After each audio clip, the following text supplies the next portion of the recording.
Amém.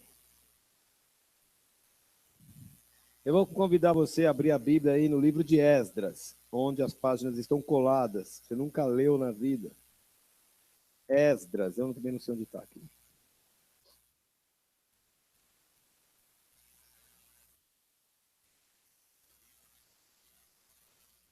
O senhor me deu por endereço o texto,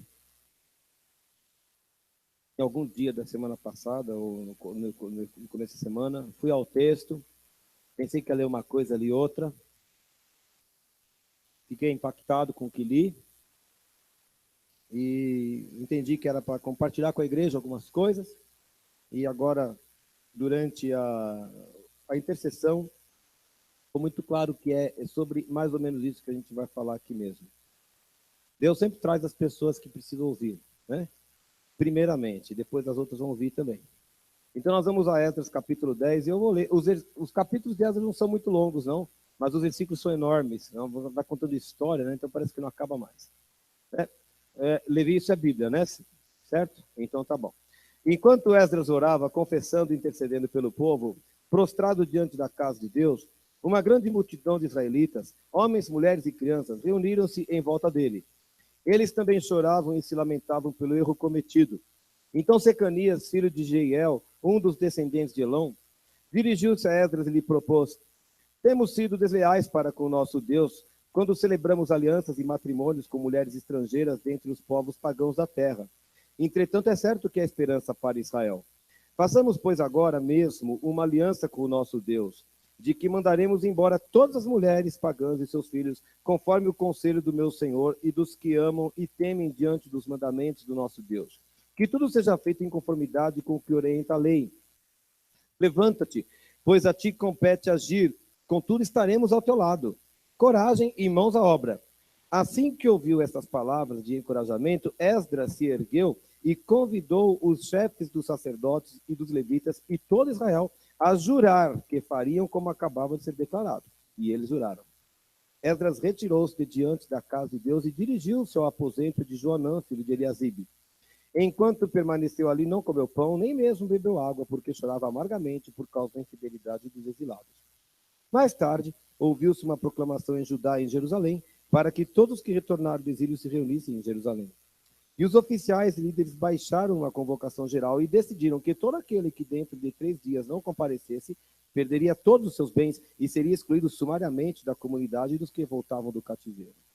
Reuniram-se, pois, todos os homens de Judá e de Benjamim no prazo de 3 dias em Jerusalém. Era o 20º dia do 9º mês. Todo o povo se encontrava na praça da casa de Deus, temendo e tremendo, por causa da decisão que seria tomada em relação ao assunto já conhecido e porque chovia muito forte. Então, o sacerdote Esdras se levantou e declarou-lhes: cometestes uma infidelidade muito grande, estabelecendo alianças e desposando mulheres estrangeiras e pagãs. Aumentastes desta forma ainda mais a culpa que pesa sobre todo Israel. Contudo, agora rendei graças a Yahvé, o Senhor, o Deus de nossos pais, e executai sua santa vontade, separando-vos dos povos e das práticas pagãs da terra e das mulheres estrangeiras.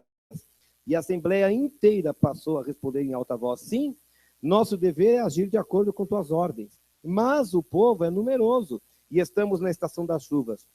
Não se consegue ficar ao relento. Além disso, esse assunto não se resolve de fato em um dia ou dois, porquanto somos muitos os que fomos rebeldes e erramos neste ponto. Que os nossos líderes possam ter permissão para representar toda a comunidade. Todos os que em nossas cidades desposaram mulheres estrangeiras virão aqui em datas marcadas, acompanhados dos anciãos e dos juízes da respectiva cidade, até que tenhamos afastado de nós a grande ira de nosso Deus, acesa por este motivo. Somente Jonatas, filho de Azael, e Jazeias, filho de Tikvá, apoiados por Mesulão e o levita Sabetai, se manifestaram contra essa sugestão. Assim, a comunidade dos que retornaram do exílio decidiu agir conforme o proposto. O sacerdote Esdras escolheu os chefes de família, um de cada grupo familiar, todos eles convocados por nome. E no primeiro dia do 10º mês, eles se assentaram para investigar e julgar cada caso. No primeiro dia do primeiro mês, terminaram de avaliar todos os casos de casamentos com mulheres estrangeiras. Vamos orar. Uau. Senhor, tua palavra está aberta diante de nós aqui. Eu peço ao Senhor graça para transmitir aquilo que o Senhor falou no meu coração. E peço nesse momento que abras os ouvidos. Abras os ouvidos, Senhor. Que não haja ninguém com coceira no ouvido, mas que haja aqui um grupo de pessoas com o coração aberto para compreender a tua palavra, para entender a profundidade da tua visão sobre as coisas e para que nós possamos sempre estar alinhados com os teus princípios e teus valores. É o que eu te peço nessa noite, em nome de Jesus. Amém. E se eu tivesse que dar um tema para isso aqui, é como é que se restaura a ordem reincidentemente perdida. Tá? Vou repetir porque é um tema... Como se restaura a ordem reincidentemente perdida? O que é reincidência? É quando recorre-se à mesma atitude que um dia se praticou no passado. Como é que se volta a isso, né? Nós encontramos aqui de cara, de imediato, Esdras chorando, confessando e intercedendo, não por pecados que ele tivesse praticado, mas por pecados do povo todo. E ele chorava mesmo, né? E uma multidão de pessoas, que incluía homens, mulheres e crianças, se aproximou de Esdras e eles passaram a chorar junto e lamentando pelo erro do povo. A primeira coisa que eu quero dizer é que quando ocorre o erro, agora eu espero que você olhe para a sua vida, ok? Papai gosta de falar sempre que a gente pode ver a igreja com uma pá ou com uma enxada. A gente vem com a pá para jogar terra no outro, né? Esse é para você, esse é para você, esse é para o outro, né? Mas você pode vir com a enxada, você pode puxar essa terra é para mim, essa é para mim, essa é para mim, tá bom? Muitas vezes nós incorremos em erros na vida. Quem é que não erra? Quem é que não erra? Quem é que às vezes não é tentado a voltar ao passado? Quem é que já não recaiu num erro lá de trás, de 10 anos atrás? Como é que a gente lida com isso? A primeira coisa é que o arrependimento levar um choro. Ele leva a uma situação de choro. Um sentimento desagradável aqui dentro, que brota um lamento. Né? Às vezes é uma igreja que se lamenta muito e a igreja chora, e tem que chorar mesmo. Às vezes o líder está chorando e as pessoas encontram o líder chorando e, movidas pelo Espírito de Deus, elas entendem a profundidade do choro e vão chorar junto. O choro nunca é agradável. Mas a palavra de Deus fala que pode durar o choro uma noite. Mas depois pela manhã vem a alegria. O choro faz parte. O choro faz parte. Nós vemos uma sociedade que não gosta de chorar. Nós vemos uma sociedade em que as pessoas procuram aliviar, assim, não fala muito difícil para não machucar, não pode sentir muita dor, não fala sério. E às vezes tem que doer. Às vezes tem que doer porque tem que chorar. Algumas vezes eu tive que corrigir meus filhos até chorarem. Bate a primeira, não está doente, não está doente, não está doente. E agora você vai entender. Aí uma hora vai entender.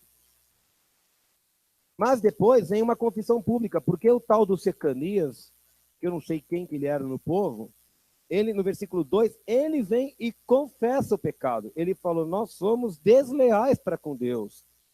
E ele diz o que foi que aconteceu. Dê nome para o seu erro, meu querido. Dê nome para o seu erro. 1 João fala, se confessarmos os nossos pecados, ele é fiel e justo para nos perdoar os pecados e purificar toda injustiça. Confissão de pecado tem nome. O que foi que você fez? E ele então fala assim, nós somos desleais.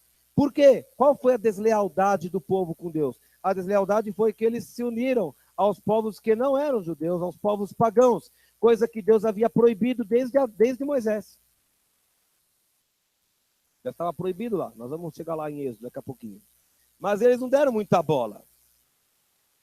E aí então, no versículo 3 vem uma atitude reparadora.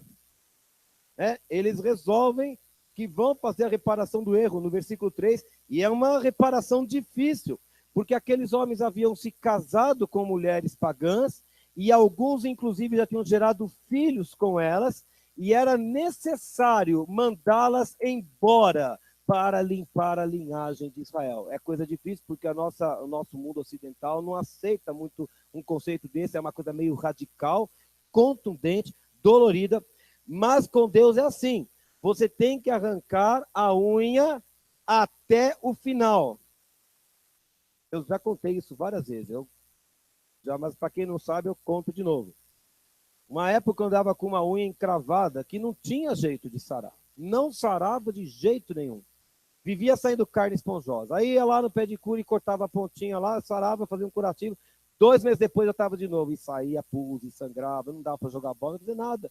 E cortava lá, apagava lá, fazia o curativo. 2 meses depois, 2 meses. Um dia eu estava sentado na cadeira e a mulher lá com o bisturi fazendo o cortinho dela. Aí daqui a pouco eu falei, ô dona Wanda, a senhora está batendo alguma coisa diferente aí, que eu estava sentindo que fazia tec, tec, tec. Ela falou, eu também estou sentindo. Aí ela falou, se segura na cadeira.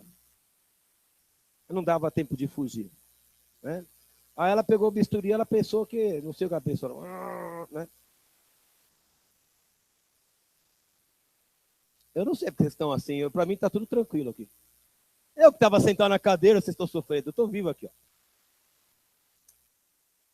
Ele tinha uma unha que crescia por baixo da outra. E a gente sempre tirava a parte de cima, por isso que a cura era temporária. Porque depois aquela outra continuava entrando na carne. E a gente gosta de curar por cima. Curam superficialmente a ferida. Acho que está em... Quem que fala isso? É Isaías, Jeremias? Alguém fala isso. Curam superficialmente. Ferida não se cura assim. Você tem que ir lá no fundo e arrancar. Nunca mais tive problema com aquele pé. Recentemente o Levi testou meu pé. Ele deu um pisão do mesmo tipo. Ela reclamou, ela está reclamando ainda aqui. Tá, ela está a mesma unha. Eu sei. Mas sabe o que aconteceu? Ela está inteira. Graças a Deus. Eu falei, Senhor, de novo não, por favor. Às vezes, a gente precisa pegar o bisturi, vai doer. Vai doer. Então, o senhor estava me mostrando como é que a gente precisa agir em relação aos nossos próprios erros. Primeiro, tem que vir uma tristeza pelo erro. E quando a gente não consegue se entristecer pelo erro, é porque a gente não acha que foi errado. E esse é o maior problema. Quando a gente não consegue enxergar, do ponto de vista de Deus, como a gente ofende ao Senhor quando a gente erra. Mas depois veio uma confissão, uma declaração, que aqui foi pública porque era um pecado coletivo.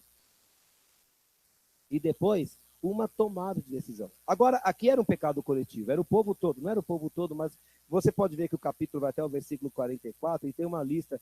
Eu não tinha muito o que fazer na madrugada, estava com insônia e fui contar os nomes.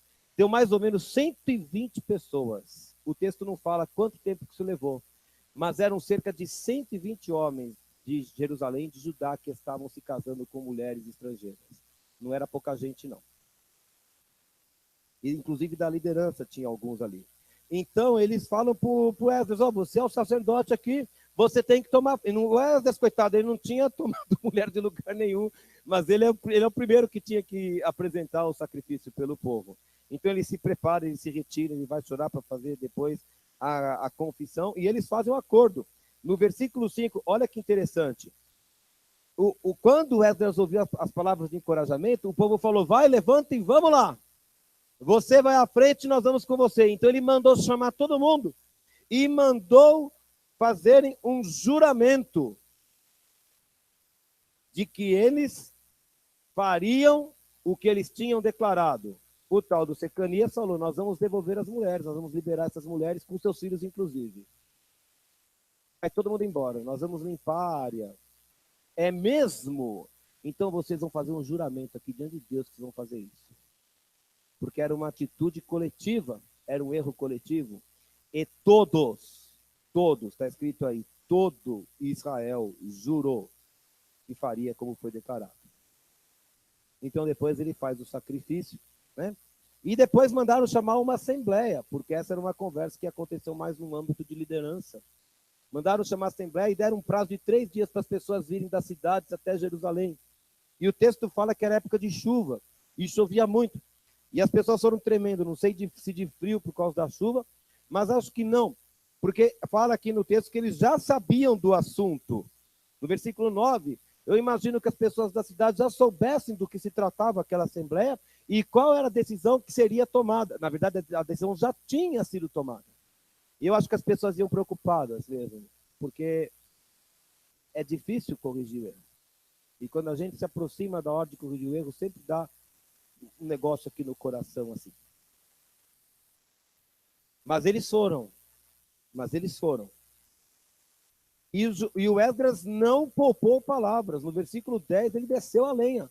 Vocês cometeram infidelidade, vocês se aliaram e desposaram mulheres estrangeiras e pagãs. E a nossa culpa, que já era grande, ainda foi aumentada pelo seu erro. Agora, dê graças a Deus. Não é estranho que ele diga para você dar graça a Deus no meio da culpa? Sempre veja a mão graciosa de Deus quando ele trata com o seu erro. Vou repetir. Quando Deus tratar com nossos erros, que nós possamos ver sempre a graciosa mão do Senhor sobre nossas vidas. Porque ainda que ele está tratando com os erros, porque ele podia nos fulminar se ele quisesse, mas ele está tratando porque ele tem proposta para algo. Aliás, o Secanias sabia disso. Lá no versículo 2 ele falou, tem esperança para Israel. Não é por causa de Israel que tem esperança, é por causa do Deus que nós servimos, que é um Deus de misericórdia imensurável, de uma graça incalculável, de um Deus que está sempre disposto a dar a segunda oportunidade, a terceira, a próxima oportunidade. Glória a Deus pelo Senhor que nós servimos. Glória a Deus pelos... Mas não é... Qual era a preocupação de Esdras? Porque nós servimos um Deus tão bom, nós fazemos pouco caso dessa bondade de Deus e abusamos. Deus tem uma saída para mim. Deus sempre tem uma segunda chance. Deus é bom. Deus... E a gente continua vivendo de uma forma que desonra o nome do Senhor. Só que aqui o pecado era coletivo e trazia maldição para toda a nação.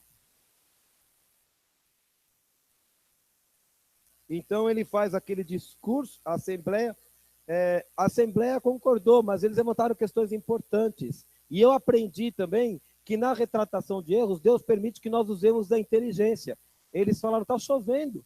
Como é que nós vamos soltar as mulheres ao relento aí nessa chuva toda? É época de chuva. A criançada, o bebê, o menino de 2 anos, sei lá, né? Vai ficar andando pela chuva sem direção? Não é humano fazer uma coisa dessas. Deixa um tempo aí. E eles pediram que se organizasse uma logística para tratar o erro. E Deus é bom. E Deus entende o ser humano. E Deus nos deu inteligência exatamente para definirmos como resolver as coisas, desde que nós as resolvamos. E então eles criaram uma estratégia aqui e deram um prazo para que as pessoas se aproximassem, elegeram, nomearam líderes para as cidades, e os líderes tinham que se apresentar em Jerusalém, e assim foi. Né? É interessante que esse prazo todo foi desde o dia 1º do mês 10º até o 1º dia do 1º mês. Foram 3 meses para resolver o problema. Não importa quanto tempo vai levar, resolva o problema. Resolva o problema. Eu aprendi essas coisas lendo Esdras. Eu falei, Deus sempre tem uma saída para nós, mas de uma coisa Deus não abre mão, que a gente não resolva o problema. E aí eu voltei, porque é complicado quando Deus dá um capítulo, Esdras 10, eu vou lá e começo, o Esdras está chorando e confessando, e qual foi o contexto? Aí eu tive que voltar um pouco, né, e sem ler muito agora, mas no capítulo 8º, nós vemos que o rei Artaxerxes deu ordem lá da Pérsia para que Esdras voltasse para Jerusalém. Esdras foi responsável, para quem não sabe, pela reconstrução do templo, após o período do cativeiro, 70 anos da Babilônia. E Esdras, então, foi incumbido pelo rei de conduzir, inclusive, levitas e sacerdotes para Jerusalém, para que fosse definido de novo o culto lá em Israel. Era boa mão de Deus, sempre dando a nova oportunidade, sempre permitindo que as coisas sejam feitas novamente. E eles voltam. O texto não é muito claro. No 8:31 fala, os 12 do 1º mês, eles deixaram o rio Ahava e foram para Jerusalém. Ele não conta quanto tempo levou essa viagem. O texto não diz. Eu não sei quanto, porque eram muitas pessoas. Mas quando eles chegaram a Jerusalém, descansaram 3 dias, depois eles começaram a recolher o ouro, prata, etc. E quando chega o capítulo 9, ele fala, passados esses acontecimentos, ele não diz quanto tempo passou. Eu não sei se foi no mesmo ano, se foi no ano seguinte. Eu só sei que aquela assembleia aconteceu no mês 10º. Eu posso imaginar que isso tivesse acontecido no prazo de 1 ano, talvez. Eu fico imaginando que eles chegaram e não deu nem 1 ano, já tinha 120 pessoas casadas com as mulheres da terra. Eu estou pensando isso, a Bíblia não diz, mas eu posso imaginar. E então, chegaram para Esdras, sempre tem alguém que traz a má notícia. E falar assim, ó, o povo, inclusive os sacerdotes e os levitas, não estão conseguindo se manter separados dos povos vizinhos das práticas pagãs abomináveis. E aí cita um monte de texto aí. Vai lá no versículo 2. Porque eles e os filhos se casaram com as filhas desses povos, e nelas depositaram semente sagrada. Deixa eu te contar um segredo, meu querido. Quem aqui é de Deus? Alô? Quem é de Deus aqui? Deixa eu te contar uma coisa linda que eu descobri hoje antes de começar o culto. Tudo o que emana de você é sagrado. Ele está falando da semente aqui, da semente do sexo mesmo. Tudo o que emana de nós é sagrado. É fora de série que Deus nos veja dessa forma. Você prega cuspindo, sua baba é sagrada. Eu sempre soube disso. Eu também falo para meus alunos, senta aqui perto que eu falo cuspindo, recebe a baba sagrada e aprende português um dia. Eu não sabia disso. Eu li agora em Esdras e descobri que tudo, a remela do olho é sagrada. Acho que é por isso que eles queriam o lenço de Paulo, que devia ter suor sagrado. Mas agora já estou falando coisa que não sei se está na Bíblia. Mas eles estavam por coisa séria. Eles misturaram semente sagrada com semente que não era de Deus. E olha o que ele fala. Pior, no versículo 2. Os líderes, oficiais e magistrados foram os primeiros a cometer essa infidelidade e transgressão. E sabe o que eu descobri, Trovão? Que muitas vezes, infelizmente, as brechas nas igrejas entram pelas lideranças. Para não dizer quase sempre. A gente fica falando do irmão que acabou de se converter, da pessoa que está se entrando na igreja e quer ainda sentar na cadeira. Eu estou falando com alguns aqui são lideranças e sabem disso. Você que é liderança sabe que eu estou falando com você. As brechas começam pela liderança. Não adianta querer fechar a brecha do povo se a liderança estiver com brecha aberta. É a Bíblia que está me dizendo isso. E Deus me mandou dizer isso aqui hoje. Essa liderança aqui, esta aqui vai fechar brechas. O Senhor não me diz quais são ainda, mas Ele vai dizer. E nós vamos fechar brechas. E se tiver que tomar uma decisão contundente, radical, tomará. Porque é assim que Deus quer. Eu estou lendo na Bíblia. Eu não estou inventando. Só quem já passou pela unha encravada, literal e não literal, sabe como é fundamental isso na vida.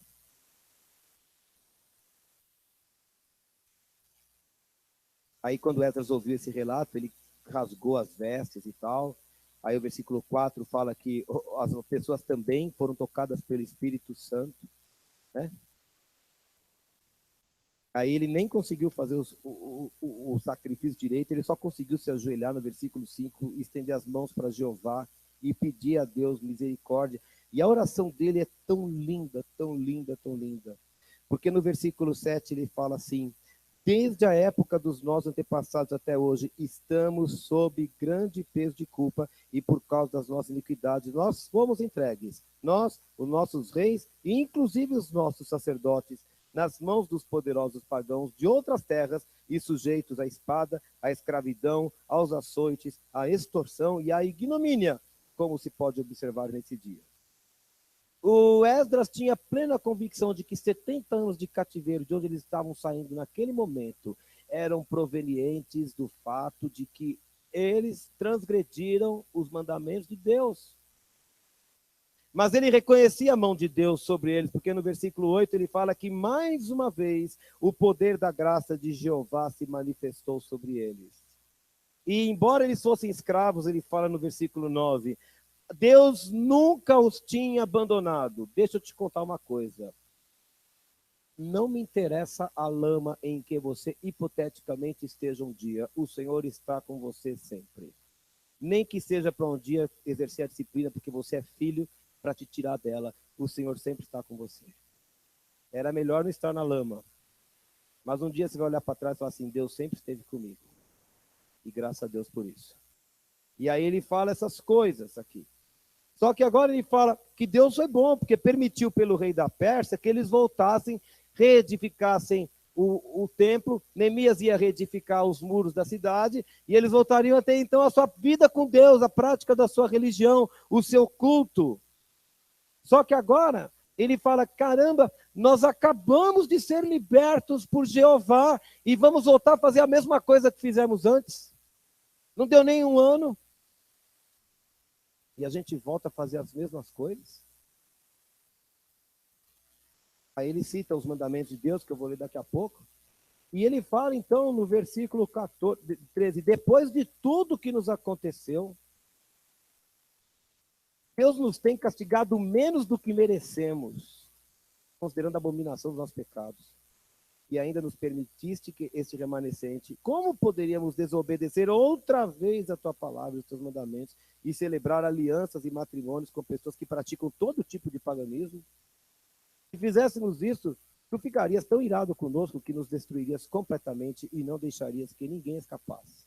E era sob uma oração pesada dessa, em que Esdras estava reconhecendo que Deus foi tão bom com o povo, e ainda assim o povo insistia em voltar para os mesmos erros que os levaram ao cativeiro. Se fosse uma pessoa conhecida sua, você diria, mas você é burro, hein, meu? Tá louco, você não viu o que acabou de acontecer com você? Você volta e faz tudo do mesmo jeito? Cabeçudo. É o que a gente diria. E Esdras está fazendo isso. Nós somos um bando de cabeçudos. E foi nesse contexto que apareceram essas pessoas, o Secanias falou, tem conserto e tem esperança para nós. Eu vim dizer que sempre tem esperança. Mas para a gente entender a esperança, a gente tem que entender o padrão que Deus quer, porque existe um caminho. Existe um caminho para descer, existe um caminho para subir. Ninguém gosta de descer, mas quando quer subir de volta, pensa que é o trampolim, salta e não é assim não. Tem um caminho para subir. Embora o perdão já esteja dado, há um caminho para subir. E eu senti claramente de Deus que eu devia voltar a Êxodo. E eu quero ler com vocês Êxodo 34. Não foi coincidência que eu estava lendo Êxodo nessa semana. Era o livro da minha leitura mesmo. E nesta semana eu tinha lido Êxodo 34. E interessante, porque eu ainda não tinha lido Esdras 10, quando eu li Êxodo 34. E eu já tinha ficado tocado com as palavras de Êxodo 34. E aí nós caímos em Esdras 10, Esdras 9. Em Esdras 9 tem a ponte para esse texto que eu vou ler agora. Deus está falando conosco. Deus está falando conosco. Deus mandou dizer essas palavras. Eu gostaria de falar coisas mais bonitas. Mas Deus mandou dizer essas palavras aqui. Então, eu vou dizer o que Deus mandou. Versículo 10. Então disse Yahvé, o Senhor, eis que estabeleço uma aliança contigo. Aleluia. Está entendendo? Deus não começa com proibições. Deus começa dizendo, eu tenho um pacto com você. Sabia que Deus tem um pacto com você? Você sabia que Deus tem uma aliança com você? A nossa aliança é melhor do que essa, porque ela é alicerçada em Jesus. Deus tem uma aliança conosco. Deus tem um pacto, Doroti. E ele fala, estabeleço uma aliança contigo e farei diante de todo o teu povo maravilhas tão extraordinárias, como não se fizeram em toda a terra, nem nação alguma. Todo este povo, no meio do qual estás, verá a obra de Yahvé, porque a obra tremenda é a que eu faço contigo. Deixa eu te contar mais uma coisa. Deus está para fazer uma obra tremenda conosco. Deus tem uma aliança conosco e Deus vai fazer uma obra tremenda no nosso meio. Ele vai fazer, Selma. Deus não faz acepção de pessoas e a aliança dele pelo seu filho é com todos nós. Aleluia. Então fique atento, versículo 11, para que obedeças a tudo quanto hoje te ordeno. Deus tem uma aliança, mas ele quer obediência. Deus tem uma aliança, mas ele quer de nós obediência. E aqui ele foi muito claro. Expulsarei de diante de ti os amorreus, heveus e jebuseus. Abstente de fazer aliança com os moradores da terra para onde vais, para que não te sejam uma cilada. Ao contrário, derrubarei seus altares, quebrarei suas colunas e seus postes sagrados. Jamais adorarás nenhum outro Deus, porquanto Yahvé, o Senhor, cujo nome é zeloso, é de fato Deus e Deus zeloso. Não façais, portanto, aliança com os moradores da terra. Não suceda que, em prostituindo-se com os deuses deles e sacrificando-lhes, alguém te convide e comas dos seus sacrifícios, e escolhas esposas para teus filhos dentre as filhas deles. Porque quando elas se prostituírem, aqui é com os outros deuses, né? Seguindo os seus deuses, poderão levar seus filhos a se prostituírem também. Não farás para ti deuses de metal fundido.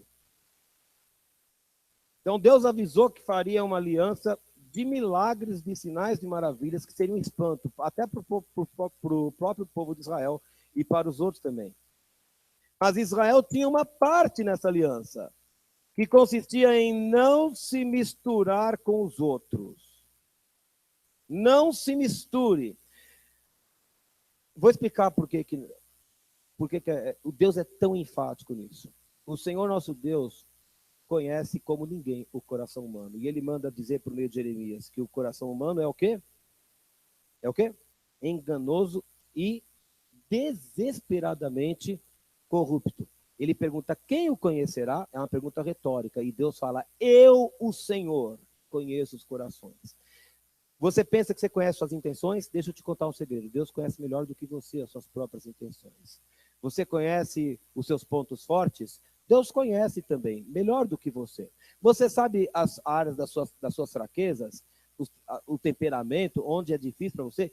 Deus conhece. E do Senhor a gente não pode nunca se ocultar. O Senhor conhece nossas dificuldades. Ele sabe como nós somos. E o que ele estava falando, vocês não vão se misturar com aqueles povos, porque será cilada para você. Agora, o interessante é que nós ouvimos Deus falar isso sobre as coisas e falamos, não, comigo não pega nada. Como assim? Quem está falando que pega é Deus, eu estou falando para Deus que não? Não, isso está falando não é bem assim. Não. Como não é assim? Quem está falando que vai ser cilada para nós? Fui eu que falei? Foi Moisés que falou? Quem disse que seria cilada? Foi Jeová que falou. Então, quando Deus diz para a gente, afaste-se do mundo, é porque, ou você pensa que nós evoluímos tanto que o nosso coração é melhor do que o daquela época? Você realmente acha que nós evoluímos, que somos muito melhores do que as pessoas daquele tempo? O nosso coração continua sendo enganoso igual. E o mundo continua sendo cilado igual. Por que Israel foi ao cativeiro 70 anos? Não foi por causa da idolatria? Por onde entrou a idolatria em Israel? Você conhece a história bíblica? No começo de Arão, mas ali eles resolveram um problema, né? Salomão, e depois quando dividiu o reino, Jeroboão. E por que Salomão começou a praticar idolatria na sua velhice? Porque se casou com as estrangeiras. E dos reis de Israel, qual foi o concurso? Assim, inigualável em idolatria? Acabe? E com quem ele era casado? Uma Sidônia. Então, quando Deus falava não se misture, não é porque aquelas são feias, não é nada disso. É porque as práticas idólatras delas trariam a culpa da idolatria para dentro do povo, porque você vai convivendo com o erro muito tempo, tem uma hora que você fala assim, não é tão errado, não é bem assim. Quando a gente aceita Jesus e a gente começa a morrer de amores por Jesus, esse livro é de fato 100% para nós. Mas aí você começa a ouvir lá com seus parentes, fala, não é bem assim. Ou então você, um crente meio desviado da igreja, não é bem assim. Então, não é bem assim. E a gente começa a achar que não é bem assim. Até o momento em que se abrem as brechas nos muros. Aí você tem que sair correndo, fechando buraco para todo lado. E não consegue. Porque, na verdade, graçou, espalhou na nossa mente uma concepção de que, não é bem assim. Mas quando Deus diz, vai ser cilada, ele está falando, vai ser cilada, e vai ser mesmo. Aqui era o caso do casamento. Talvez eu quero crer aqui que todos entenderam que nós devemos nos unir com as pessoas do reino de Deus. Acho que todo mundo aqui entende isso. Mas hoje existem outras formas de mistura. Aquilo que você ouve durante a semana na sua casa, aquilo que você assiste. E isso entra dentro da igreja. E nós devíamos chorar como Esdras quando entra. Hoje, por exemplo, Dia das Mães, eu estava dando uma corrida lá no Facebook e encontrei uma postagem de uma ex-aluna minha que frequenta uma igreja. Não vou dizer o nome da igreja. Você pensou. A postagem era assim, era uma historinha. O menino leva para sua casa o seu amiguinho, porque a mãe do menino não pôde buscá-lo na escola, então ele foi para casa e levou o seu amiguinho. Crianças de 10, 12 anos.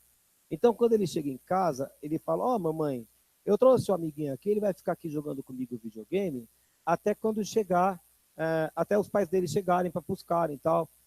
Tudo bem, filho, pode ficar aí. Dali a pouco abre a porta, entra outra mulher, e ele fala, oi, mamãe, tudo bem? E o menino que estava visitando arregalou os olhos assim, quantas mães você tem? Eu tenho 2 mães. E quem é o pai? Ué, não tem pai, eu tenho 2 mães. Mas quem é que troca a resistência? Minha mãe troca a resistência. Quem põe lixo na rua? Minha mãe põe lixo na rua. Ele começa a fazer outras perguntas que eu não posso fazer aqui. Daqui a pouco toca a campainha. Fala, chegou o seu pai. Aí o menino vai abrir a porta, vai encontrar o seu pai, tem 2 pais ali fora esperando por ele também. Eu nem vi até o final o vídeo. Chegou nesse ponto, eu falei, já vi o suficiente. Eu não me espanto, Gláucia, desse tipo de coisa que está rolando no mundo. Eu me espanto que os crentes postem. Isso é que não entra na minha cabeça. Que a pessoa foi criada dentro da casa de Deus, ouvindo a Bíblia, e posta um negócio desse. Então, quando eu falo que entra no meio da igreja, é porque entra. Entra porque a gente fala, não é tão perigoso. Não é, mas será que é assim mesmo? Será que é desse jeito? Jeová falou, não se misture, será cilada para você. E o povo de Israel teve que suportar 70 anos de cativeiro, porque por causa da mistura com o mundo, permitiu que a idolatria entrasse. A idolatria, o paganismo, né? E eles passaram a adorar a Baal, adoraram a Moloque, adoraram a Astarote, ofereceram as crianças em sacrifício, praticaram todo tipo de abominação contra Deus, praticaram prostituição nos altos dos montes, e o Senhor se irou contra Israel e disciplinou a sua nação. Mas o Senhor é tão bom, que ele dá uma segunda chance. E Esdras sabia da segunda chance. Mas não deu 1 ano, já tinha 120 lá morando com as mulheres dos outros de novo.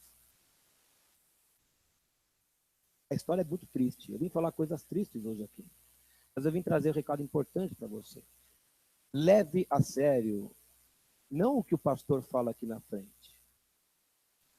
Porque eventualmente eu posso falar alguma coisa que não esteja na Bíblia. Mas quando for aberto esse livro, e quando ele for lido diante de você, para de ficar racionalizando. Isso aqui serve, isso aqui não serve, isso aqui serve, isso aqui não serve. Como eu disse, você poderia falar, você está lendo o Velho Testamento, isso era lei. Então, mas a história que eu acabei de contar, está acontecendo na época da graça. Eu sei de uma igreja que, para orientar os adolescentes sobre sua vida sexual, levou para dentro, para as reuniões dos adolescentes, uma equipe pagã, que foi ensinar para os meninos que não há problema se eles de vez em quando olharem pornografia, que eles precisam de vez em quando olhar, por levar isso para dentro da igreja. Sabe o que essa igreja está pregando hoje? Que todo mundo vai ser salvo um dia.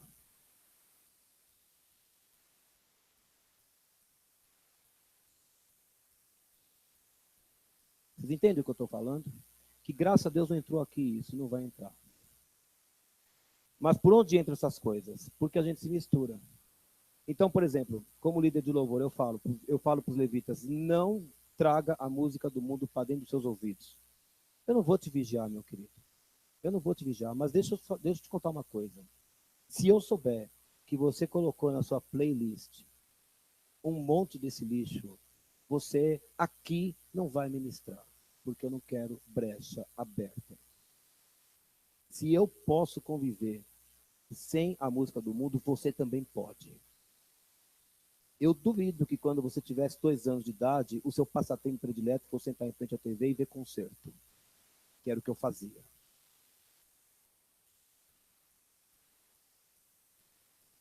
Então, se Deus me deu graça para me afastar, porque eu ouvi muita coisa. Eu fui da época áurea da música popular, anos 80. As melhores músicas do mundo foram 70, 80. Como era difícil despregar daquilo. Só tinha música boa. Como foi difícil. Mas um dia eu falei, Deus, eu quero 100% do Senhor e nada do resto.